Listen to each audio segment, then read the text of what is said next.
feel free to send over some of those crystals to help me.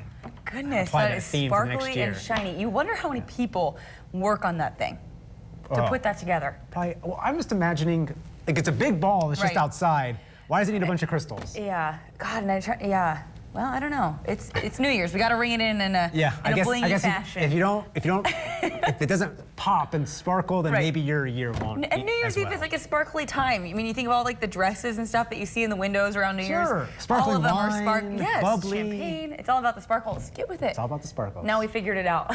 Sparkles. Well, hopefully you've got plans for New Year's Eve, but around here it is going to be a cold one. We're talking about overnight lows close to the single digits, and I think there's a chance we'll dip into the single digits that night. High temperatures that day in the low 20s. Yesterday, well, we saw some snow. It was a good day for our mountains. We saw just a little dusting around here in the lower valleys. Bogus Basin picked up 4 inches of fresh snow. We got 9 at Brundage, 7 at both Tamarack and Sun Valley. So actually all of our mountains from north to south did pretty well out of this storm system. So as these continue to roll through, of course, I think many of us now are saying, all right, to keep it to the mountains, we'll stick with the rain showers around here. Drying trend kicks in for us today as we look at your weather headlines. That does allow for the possibility of a weak inversion to form, and I think it will over the next several days. We do have a storm approaching us for the weekend, which will bring a change up in the weather. And of course, that could mean the end to the inversion, but also the possibility of more snow.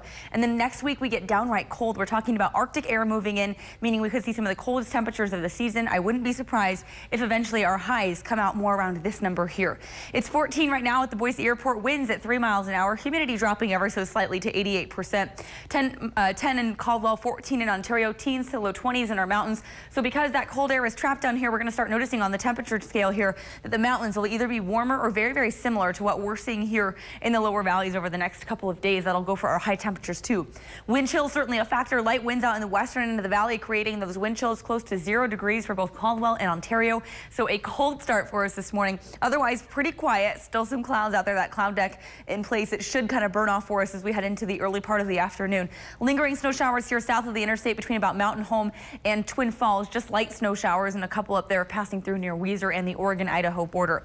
On a wider scale, we are quieting down across much of the western U.S. Still some snow around Salt Lake City and into western Montana. A little bit of rain moving through Seattle and Portland this morning, but for the most part, we're going to be under the control of high pressure here over the next several days. So that flow will come in from the southwest.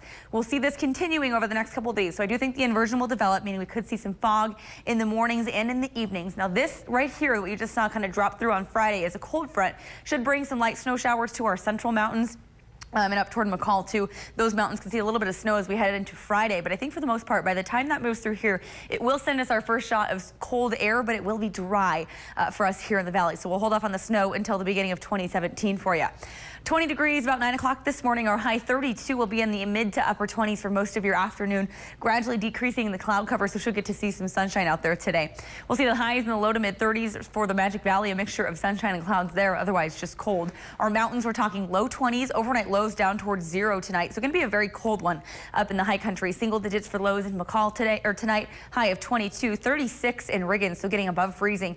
For the western end of the valley, I think we'll stay in the upper 20s. Could see some patchy fog out there this morning and again tomorrow morning, especially 30 degrees for the high temperature in Emmett today, 31 for Kuna and Nampa. Caldwell at 32. We'll be right at that freezing mark here in Boise as well. 35 in Meridian, though. Overnight lows tonight will dip down, I think, if not into the single digits, very close to it. So prepare for another cold night tonight. That trend going to continue with us as we get these clear skies. It will allow our overnight temperatures to drop even more, and because that cold air is trapped, there's only one way to go. Fog possible tomorrow morning. Will stay dry through New Year's Eve, starting off 2017 on potentially a snowy note, and then we get cold by Tuesday. We're talking highs in the teens as that Arctic air makes a push in our direction. Brian?